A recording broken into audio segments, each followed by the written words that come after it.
खुशामदीद। जुमेरात का दिन 14 अप्रैल सुबह के 8:35 हुआ चाहते हैं।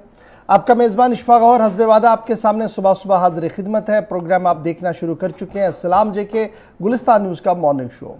उम्मीद है कि आप रुबसेहत होंगे और दफ्तरों के जाने की तैयारियों में कुछ लोग होंगे, कुछ कॉलेज यूनिवर्सिटियां जाएंगे और कुछ लोग बराबर 10 बजे तक हमारा साथ देंगे। लेकिन जो बाहर भी जाएंगे वो भी हमारा साथ देंगे। कैसे? फेसबुक, ट्विटर, इंस्टाग्राम पर वो लगातार हमारे साथ बने रहेंगे, क्योंकि हर पल आपको खबर से बाखबर रखना हमारा काम है और ख़बर तह तक लगातार हम आपको बताते रहते हैं। तो फिलहाल आज जब हम 14 तारीख को आपके सामने हैं, 10 बजे तक इस ट्रांसमिशन को लाएंगे, तो आपको फटाफट से पहले बताते हैं कि माजी में आज के दिन में क्या कुछ अहम तरीन वाक़ात हुए हैं। याद रखिएगा, क्योंकि जनरल नॉलेज को याद रखना बहुत ज़्यादा ज़रूरी है और इस पर आपको याद दिलाने के लिए कि आज के दिन में क्या कुछ हुआ है अहम तरीन बताएंगे मेरे साथी आसिफ रशीद दिल्ली स्टूडियो में, जो इस वक्त मेरे साथ मौजूद है। बहुत शुक्रिया आसिफ। खुशामदीद, good morning. बहुत बहुत शुक्रिया आप सभी का भी हमारे साथ ज्वाइन करने के लिए। प्रोग्राम सलाम जेके में 10 बजे तक हम और आप साथ साथ रहेंगे और 10 बजे तक मुख्तलिफ मौज़ूआत, लेकिन आगाज आज भी तय फॉर्मेट से।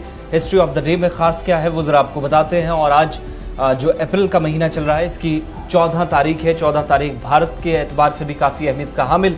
आगाज़ हिस्ट्री ऑफ द डे से करेंगे और 14 तारीख को सबसे पहले आज आपको बताएं कि बाबा साहब भीमराव अंबेडकर की आज उनका जन्मदिन भी है। उन्हें आज याद किया जा रहा है और जहां उत्तर प्रदेश के अंदर उन्होंने जन्म लिया था, तो आज के दिन मुल्क को आइन देने वाले, मुल्क के आइन को लिखने वाले उस कौम के मामार को याद किया जा रहा है और उनकी खिदमत को सराहा जा रहा है। और इसके अलावा आज का दिन इम्पोर्टेंट इसलिए भी है चूँकि आज ही के दिन जंग अज़ीम 2 के दौरान मुख्तलिफ ममालिक, जो अरब ममालिक ख़ास तौर से थे, उन्होंने एक दूसरे पर, चाहे उनमें तुर्की हो जिसने आज के दिन अपने पड़ोसी मुल्क पर हमला कर दिया था।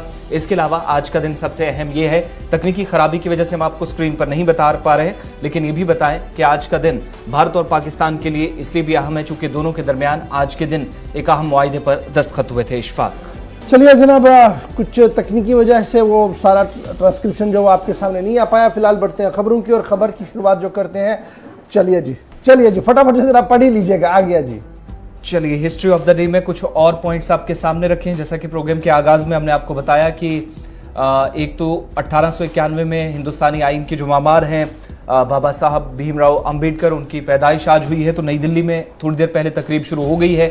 1659 में औरंगजेब ने दिल्ली की जंग में दारा को शिकस्त दी थी। 1865 में इब्राहिम लिंकन का गोली मारकर कत्ल कर दिया गया, जो यूनाइटेड स्टेट्स ऑफ अमेरिका के सदर बने थे। 1775 में पहली यहूद मुखालिफ तंजीम फ्लाइट फ्लिया अमेरिका के अंदर मुनज़्ज़म की गई, जिस पर दुनिया भर के अंदर मजबूती के लिए कामकाज शुरू हुआ 14 अप्रैल 1775 को। इसके अलावा 1871 में कनाडा ने डॉलर, इसके अलावा सेंट और मिल्स की शक्ल में करेंसी का तयन किया और बाद में जाकर इनमें से एक का इंतखाब हुआ। 1969 में मशरकी पाकिस्तान के शहर ढाका में, जो अब बांग्लादेश में है, तूफान से 540 अफराद हलाक हुए और 10,000 से ज़्यादा लोग बेघर हो गए। 1915 में तुर्क अफवाज ने आर्मीनिया पर हमला कर दिया था। आज ही का दिन था 14 अप्रैल का। और इसके अलावा 1792 में फ्रांस ने ऑस्ट्रिया के खिलाफ जंग का ऐलान किया था और तारीख थी 14 अप्रैल की। साल था 1792, यानी 300 साल पुरानी बात। लेकिन अब ज़रा प्रोग्राम का आगाज़ करेंगे और आज फिर आपको सरहद पार लिए चलते हैं और शुरुआत प्रोग्राम की करते हैं पाकिस्तान से। चलिए जनाब, पाकिस्तान की बात इसलिए बड़ी इंपॉर्टेंट है क्योंकि पाकिस्तान में हर दिन गुजरने के साथ साथ सियासी उथल पुथल काफ़ी तेज़ हो रही है और कल से बाज़ाब्ता तौर पर इमरान खान ने अपनी दूसरी इनिंग का आगाज़ कर दिया है। साबिक वज़ीर आज़म तो वो है ही, लेकिन PTI के चेयरमैन है और कल साबिक वज़ीर आज़म इमरान खान ने बाज़ाब्ता तौर पर अमेरिका पर ताबड़तोड़ हमले किए हैं। अमेरिका ने चोरों को लाकर पाकिस्तान के साथ धोखा दिया है, पहली बात उन्होंने ये बताई। और मौजूदा वज़ीर आज़म और उसका पूरा ख़ानदान मुजरिम है, दूसरी बात बताई। जुर्म नहीं था, फिर भी रात की तारीखियों में अदालतों को खोल दिया गया, तीसरी बात। यानी कहीं ना कहीं 3 बड़ी बातें। एक तरफ से अमेरिका को हदफ तनकीद बनाया, दूसरी तरफ से शरीफ बरादरान और जरदारी को हदफ तनकीद बनाया, और तीसरी तरफ से अदलिया पर जबरदस्त पोर बरसते हुए कहा कि मौजूदा हालात को न देखते हुए जिस तरीके से उन्होंने फैसला सुनाया वो इंतहाई खतरनाक था। पीटीआई रहनुमा अली मोहम्मद खान ने पेशावर जलसे को लेकर एक तारीखी फोटो जो है वो जारी किया। ये जो तस्वीरें आप देख रहे हैं ये दरअसल पीटीआई रहनुमा अली मोहम्मद खान जो है पेशावर जलसे के नाम पर खिलाई इदारे नासा की तस्वीर को उन्होंने अपलोड करते हुए साफ कर दिया कि ये तो इब्तिदाए इश्क है, आगे आगे देखिए होता है क्या। क्योंकि कल ही इमरान खान ने अब आने वाले दिनों में जो हिकमत अमली पीटीआई की रहेगी उस हवाले से साफ कर दिया है। जहां कल इमरान खान ने अपनी बात रखी, अमेरिका के मुखालिफ बयान दिया, साथ साथ अदलिया पर बरसे और शरीफ बरादरान और जरदारी बरादरान के खिलाफ जमकर कल तकरीर की है। वहीं पर अदलिया के सामने कल लोगों के सामने उन्होंने ये भी कहा कि इलेक्शन कमीशन ऑफ पाकिस्तान को आम इंतखाबात का ऐलान कर देना चाहिए, और उसकी वजाहत करते हुए मुख्तलिफ लीडरों ने तकरीर के दौरान ये कहा कि इज्तिमाई जो इस्तीफे हैं वो स्पीकर के सामने दे दिए गए हैं, असेंबली के अंदर, कौमी असेंबली के अंदर दे दिए गए हैं, और पूरी से बेशतर उस पर कार्रवाई होनी चाहिए। उस पर हिज़्ब इख्तिदार यानी पीपल्स नवाज शरीफ की जमात जो है उनका बयान सामने आया और उनका मानना है कि देखिए डिप्टी स्पीकर कासिम सूरी जो है वही इस वक्त ऐवान की कार्रवाई चला रहे हैं। अगर उनके पास इस्तीफे हैं तो उन्हें एक्सेप्ट करके नए इंतखाबात कराने में कोई ताखीर नहीं होना चाहिए। ये पलटवार किया गया है इमरान खान की उस तकरीर पर। जरा पहले फटाफट से सुन लेते हैं कि इमरान खान ने कल जब ये कहा कि मैंने क्या जुर्म किया था कि रात 12 बजे अदालतें लगी, इमरान खान का अदालत के सामने एक बड़ा सवाल किया गया है। गैरतमंद पाकिस्तानियों, हम किसी बेगैरत हुकूमत को नहीं मानते। हम इस मुल्क में जो बाहर से जो हुकूमत मुलव्वस की गई, ये सारे जमानत पे लोग हैं। शहबाज शरीफ जमानत पे, इसका बेटा जमानत पे, नवाज शरीफ मुजरिम, इसका बेटा मफरूर लंदन में, दमाद मफरूर, नवाज शरीफ के बेटे मफरूर, नवाज शरीफ की बेटी जमानत पे।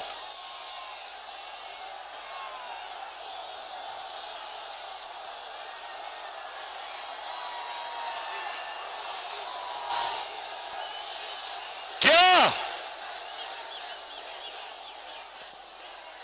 मेरे पाकिस्तानियों, ये इस मुल्क की, ये अमरीकियों ने कितनी तौहीन की है कि हमारे मुल्क के ऊपर, इस मुल्क के बड़े बड़े डाकुओं को मुसल्लत कर दिया है। क्या ये कौम इसको कभी कबूल करेगी? ये कौम इन डाकुओं को कभी तस्लीम नहीं करेगी। और मैं हर पाकिस्तान के शहर में निकलूंगा अगर किसी का ख्याल है कि शहबाज शरीफ इसके ऊपर 40 अरब रुपए के करप्शन के केस हैं, 4,000 करोड़ रुपए के करप्शन के केसेस इसके ऊपर हैं, क्या हम मानेंगे इसको अपना वजीर आजम? और जो भी समझता है कि हम इन चोरों को कबूल करेंगे इस मुल्क पे हुकूमत करने के लिए, सब कान खोल के सुन लो कि ये वो पाकिस्तान नहीं, ये वो 1970 का पाकिस्तान नहीं जब अमरीकियों ने साजिश करके जुल्फ़िकार अली भुट्टो को हटाया था और इन चोरों ने, मीर जाफरों ने उसको फांसी लगवाई थी। ये वो पाकिस्तान नहीं है। अपनी अदलिया से मेरे प्यारे जजेस,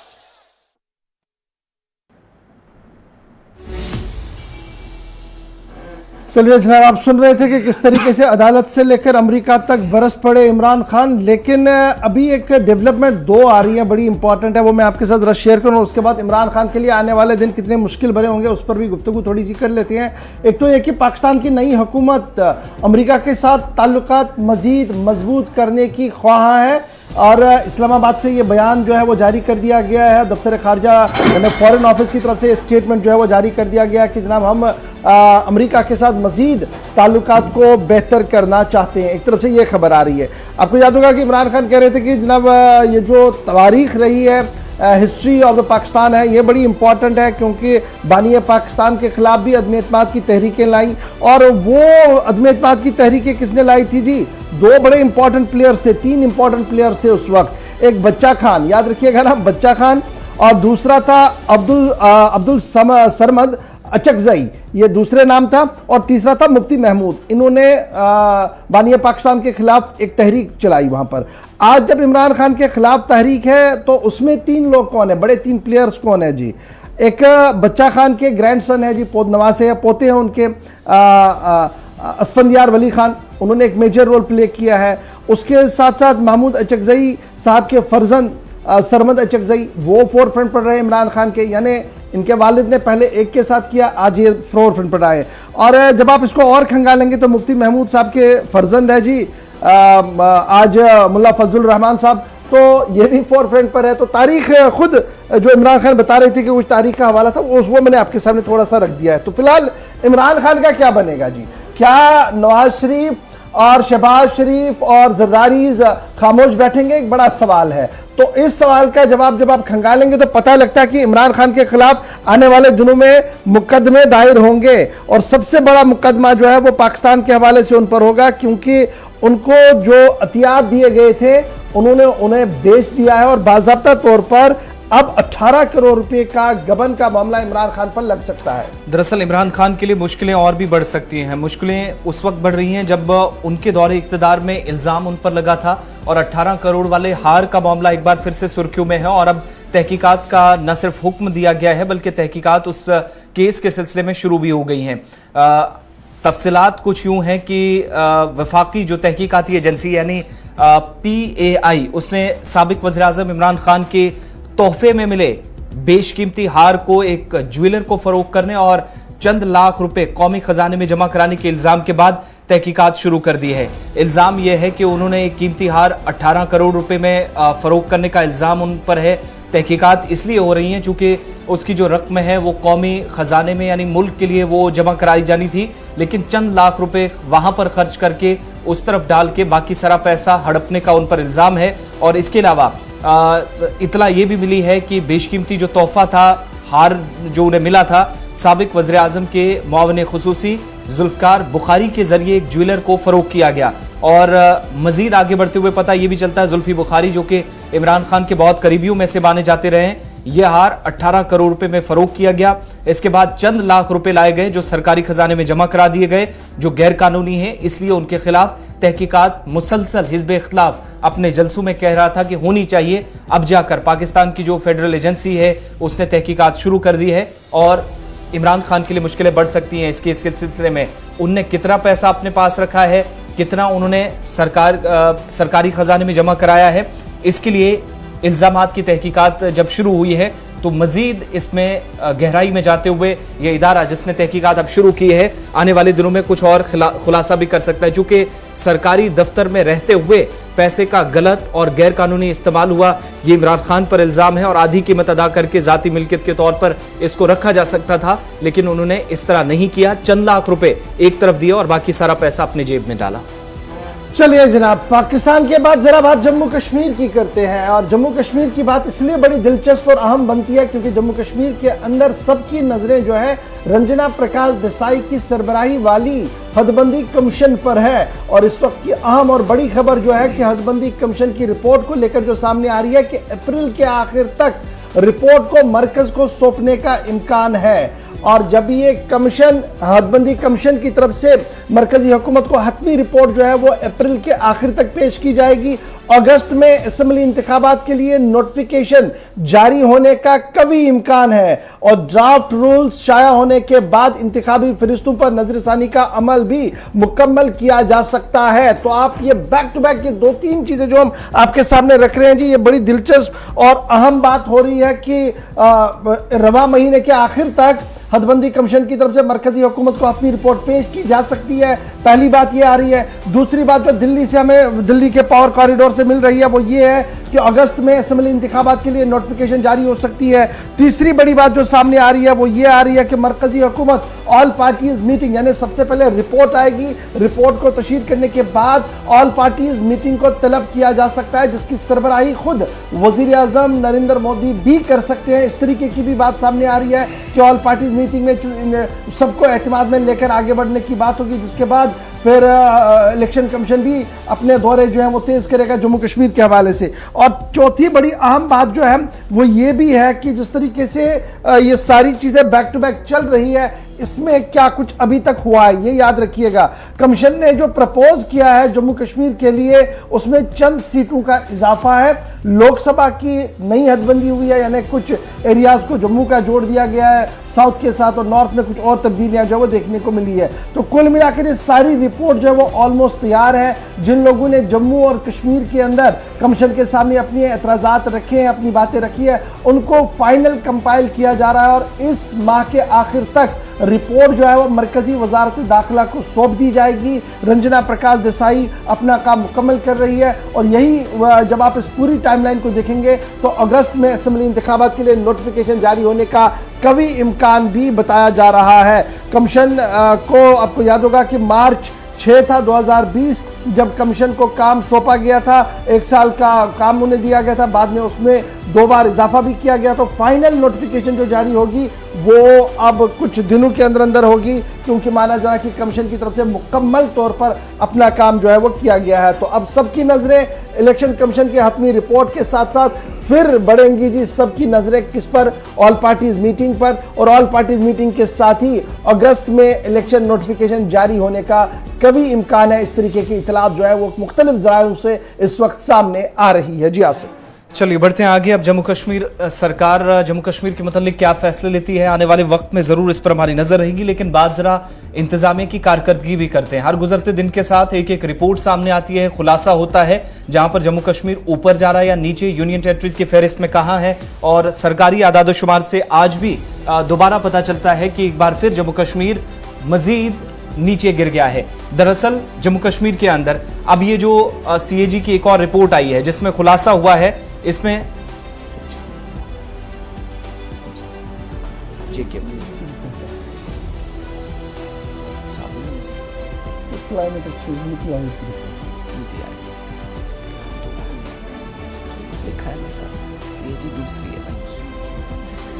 और इस बीच एनर्जी एंड क्लाइमेट इंडेक्स सामने आया है जिसमें जम्मू कश्मीर भी इस फहरिस्त में शामिल है, लेकिन कारकर्दगी पहले के मुकाबले मजीद खराब होती नजर आ रही है। चूंकि नीति आयोग के मुताबिक जम्मू कश्मीर मौजूदा वक्त में एनर्जी एंड क्लाइमेट इंडेक्स में आज फिर 32वें नंबर पर पहुंचा है। जब आप यूनियन टेरिटरीज की फहरिस्त देखते हैं, 9 जो हिंदुस्तान के अंदर इस वक्त मौजूद हैं, तो उनमें 6ठे नंबर पर, और ओवरऑल रियासतों और यूटीज में यानी मरकज के ज़ेर-इंतज़ाम इलाकों की फहरिस्त में जब आप रियासतों के साथ मिलाकर देखते हैं, कंपैरिजन करते हैं, तो नीति आयोग की इस रिपोर्ट के मुताबिक 32वें मकाम पर जम्मू कश्मीर पहुंच गया है। साफ तवानाई के लिए इकदाम क्या होते हैं? साफ तवानाई, माहौलियात के लिए इकदाम, तवानाई में कारकर्दगी और माहौलियाती पायदारी, ये अहम मौजू हैं। ये वो निकात हैं जिनके तहत काम हुआ है और इन्हीं की बुनियाद बनाकर जो नीति आयोग ने रिपोर्ट तैयार की है यूनियन टेरिटरीज में, उसमें चंडीगढ़ सबसे ऊपर, दिल्ली दूसरे नंबर पर, दमन एंड दीव या दादरा और नगर हवेली, ये 3 और 4 पे इनको एक साथ भी रखा गया है एक ही इस फहरिस्त में। जब यूटीज में देखते हैं, ये पहले 3 परफॉर्मेंस हैं जिनकी अच्छी कारकर्दगी रही है। अंडमान और निकोबार आगे हैं, जम्मू कश्मीर इनके बाद आता है और फिर यूनियन टेरिटरी JNK के बाद जाकर लक्षद्वीप का नंबर आता है। ये निचले 3 उन परफॉर्मेंस में आते हैं जो इंडेक्स जो क्लाइमेट का इंडेक्स है, एनर्जी एंड क्लाइमेट का इंडेक्स है, उसमें टॉप 3 में निचले लेवल पर टॉप 6 में जाकर जम्मू कश्मीर आता है। इसके अलावा यूटीज में से आप देखते हैं तो जम्मू कश्मीर के अंदर आज के वक्त में भी जिन चीजों को बुनियाद बनाया गया है, यानी जिस चीज पर नंबर्स दिए गए हैं, वो एक तो है तवानाई, और फिर साफ तवानाई के लिए इकदाम क्या कुछ हुकूमती सतह पर हुए हैं, ये चीज भी मेंशन की गई है। तवानाई में कारकर्दगी क्या है यूटी लेवल पर, यह पॉइंट भी है। और इसके अलावा माहौलियाती आलूदगी और माहौलियाती तवाज़ुन और पायदारी बरकरार रखने के लिए आज के वक्त में यूटी सतह पर क्या इंतजाम थे, इस बुनियाद पर 32वें नंबर पर इस रिपोर्ट के मुताबिक जम्मू कश्मीर पूरे मुल्क में आया है। चलिए जनाब, जम्मू कश्मीर की खबर तो आप सुन ही रहे हैं कि नीति आयोग यानी जो सरकारी एदाद-ओ-शुमार है, यहाँ पर हमें क्लाइमेट और एनर्जी इंडेक्स में कहां पर जगह मिली है, तो 32वें पायदान पर इस वक्त जम्मू कश्मीर है, जबकि मरकज से लेकर जम्मू कश्मीर इंतजामिया तक हर दिन ये कहा जा रहा है कि हालात को बेहतर बनाया जा रहा है, सूरत हाल को काबू है, और उसके साथ साथ जो माहौलियाती आलूदगी और दीगर चीज़ें हैं उस पर बराह रास्त काम किया जा रहा है। लेकिन फिलहाल इंडेक्स जो आया है वो कुछ और बता रहा है, रिजल्ट जो है वो कुछ और बता रहा है। बढ़ते हैं जी आगे, बात जम्मू कश्मीर की हो रही है, तो बात आपको यह भी बताते चले कि वजीर आजम के दौरे के बाद एक और अहम तरीन दौरा होने जा रहा है, और यह दौरा भी जम्मू कश्मीर के जाविये से इंतहाई अहम माना जा रहा है, क्योंकि वजीर दाखिला का दौरा जम्मू कश्मीर मुतवक्का है, और माना जा रहा है कि 8 मई को जम्मू के अंदर एक बड़ी संकल्प रैली से वो खिताब करने जा रहे हैं।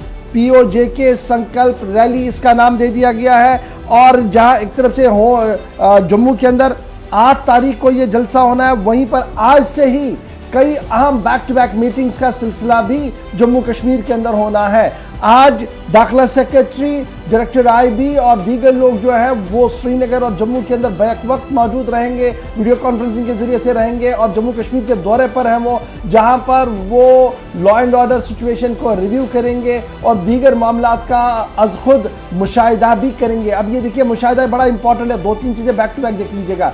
एक अमरनाथ यात्रा है तो रिव्यू यहाँ पर लिया जाएगा, वजीर आजम साहब का दौरा है तो ये भी इसलिए इंपॉर्टेंट है, दाखिला वजीर साहब का जम्मू कश्मीर का दौरा है उसलिए भी इंपॉर्टेंट है, और साथ साथ चुनावों की जो सुरगुहात, जो आवाजें आ रही हैं, उस एतबार से भी इस दौरे को इंतहाई अहम जो है वो माना जा रहा है, जो आज शुरू हो रहा है। और इसके साथ साथ सरकार ने एक बार फिर पाकिस्तान के ज़रिए इंतजाम इलाके को खाली कराना और उसे जम्मू कश्मीर के साथ जोड़ने पर अज़म को दोहराने के लिए इस कॉन्फ्रेंस को बुलाया है, जो मई 8 तारीख को रखी गई है। मरकजी वजारत दाखिला दाखिला जो है अमित शाह साहब वो जम्मू पहुंचेंगे 8 तारीख की सुबह, जिसके बाद जम्मू कश्मीर पीपल्स फोरम नामी तंजीम की तरफ से एक बड़े इज्तिमा का एहतमाम किया गया है, जिसके अंदर पीओजे के जो रेफ्यूजीज हैं वो मौजूद रहेंगे, सिविल सोसाइटी के अरकान मौजूद रहेंगे, भाजपा के लोग वहां पर मौजूद रहेंगे, और इस रैली को पीओजे के संकल्प रैली का नाम दिया गया है। माना जा रहा है कि पार्टी काडर को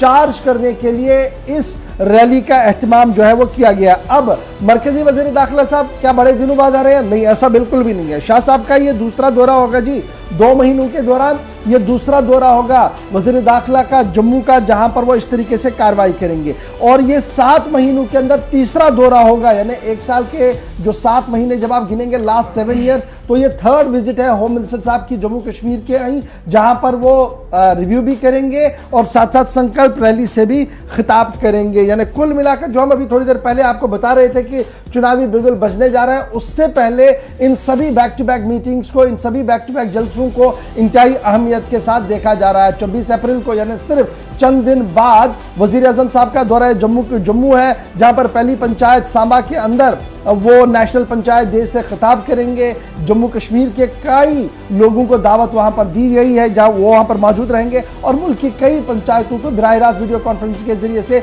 वहां पर वह गुफ्तगू भी करेंगे। इस सिलसिले में यानी ये सारे अरेंजमेंट्स बैक टू बैक हो और सही तरीके से हो और सही रिपोर्ट कार्ड मरकज तक जाए। Home secretary Ajay Kumar Bhalla, director intelligence bureau Arvind Kumar और दीगर आला तरीन अफसर जो हैं वो आज श्रीनगर पहुंचेंगे, जहां पर बैक टू बैक 3 मीटिंग्स का वो इनेकाद करने जाना है, जिसके बाद रेड एंड व्हाइट में सारा कुछ दाखिला वजारत के सामने रख दिया जाएगा, और जिसके बाद ही बड़े अनाउंसमेंट्स की बात जो हम लगातार आपको बता रहे हैं कि वज़ीर-ए-आज़म साहब जब आएंगे तो खाली हाथ नहीं आएंगे जी, बड़ी चीज़ें होनी है उसके साथ। तो ये ग्राउंड टटोल कर कई चीज़ों को तैयार करने की कोशिश भी की जा रही है। तो आज दाखिला सेक्रेटरी साहब, जॉइंट डायरेक्टर आईबी और कुछ लोग वादी के दौरे पर होंगे, उसके बाद वज़ीर-ए-आज़म साहब का दौरा होगा, उसके बाद वज़ीर दाखिला साहब का दौरा होगा और उसके फौरन बाद आप देखेंगे कि चंद दिनों के अंदर अंदर कमीशन की रिपोर्ट जो है वो मंजर आम पर भी आ सकती है। जी आसिफ। चलिए, इसके साथ साथ जब सिक्योरिटी सूरत हाल का भी इस वक्त जायजा लिया जा रहा है, टॉप ऑफिशियल्स की जानिब से श्रीनगर के अंदर जॉइंट डायरेक्टर आईबी मौजूद हैं, बाकी उनके साथ सीनियर ऑफिशियल्स। लेकिन इस सारी सलामती सूरत हाल के बीच पिछले 1.5 महीनों के दौरान जिस तरीके से वादी कश्मीर के अंदर मिलिटेंसी की वारदातों में इजाफा देखा गया है, पुलिस और सिविल इंतजामिया मुसलसल आगाह करती रही है। और इस बीच अब आपको कुलगाम की खबर भी जरा बताते हैं, जहां पर जुनूबी जिले के अंदर या आप देखेंगे तो वादी के अंदर पिछले 1.5 महीने के दौरान 7 अलग अलग ऐसे मकामात हैं जहां पर जो गैर मकामी हैं उन्हें निशाना बनाया गया, इस तरीके से टारगेट किया गया और पुलिस इन्हें मिलिटेंट हमले मुसलसल करार देती रही है। अब जाकर कुलगाम के काकरन इलाके में रात देर गए गुलिस्तान न्यूज़ पर हमने आपको ब्रीफ भी किया था, खबर बताई थी, तफसीलात आपके सामने रखी थी कि किस तरीके से एक मकामी शहरी को निशाना बनाया गया। लेकिन ये मकामी शहरी कश्मीरी पंडित था और बाद में इसकी हलाकत की भी तस्दीक पुलिस की जानिब से कर दी गई, सिविल इंतजामिया ने भी कर दी। श्रीनगर ले जाते इसने दम तोड़ा। और जो हमारे पास तफसीलात हैं कि जुनूबी कश्मीर के अंदर इस पिछले 1.5 महीने के दौरान देखेंगे तो इस तरह का ये 7वां वाक़ा है। और रात देर गए एक और कश्मीरी पंडित को, जिसकी शनाख्त पुलिस के बकौल सतीश कुमार सिंह के बतौर हुई है, जो पेशे से एक ड्राइवर था। और ट्वीट भी आपकी टीवी स्क्रीन पर जो पुलिस ने बाद में जानकारी दी और हमलावरों की तलाश भी इसके बाद जारी है, ये जानकारी भी पुलिस इंतजामिया ये बड़ा इंतहाई अफसोसनाक है कि जिस तरीके से टारगेट किलिंग हो रही है और इसके असरात क्या कुछ होंगे अल्लाह ही बेहतर जाने। लेकिन जिस तरीके से टारगेट किलिंग्स हो रही है, इंसानियत शर्मसार हो रही है। इसे फिलहाल यहाँ पर कहा जा रहा है कि एक छोटे से ब्रेक के लिए रुका जाए। ब्रेक के उस पर आएंगे तो आपको कुछ और चीज़ें बताएंगे जी, बड़ी इंपॉर्टेंट बातें कुछ हो रही है। सीएजी की रिपोर्ट का एक खुलासा आपके सामने रखेंगे, एम्स की सूरत हाल के हवाले से गुफ्तगू करेंगे और फिर आपको यह भी बताएंगे कि बिजली का मामला किस हद बेहतर हुआ है या खराब हुआ और आम सार्फिन के लिए दर्द-ए-सर स्मार्ट मीटर क्यों बन रहा है, इस पर भी गुफ्तगू करेंगे। और मुझे कहा जा रहा है कि आरएसएस सरबराह मोहन भागवत का बड़ा बयान भी है। बयान क्या है बताएंगे आपको छोटे से ब्रेक के फौरन बाद।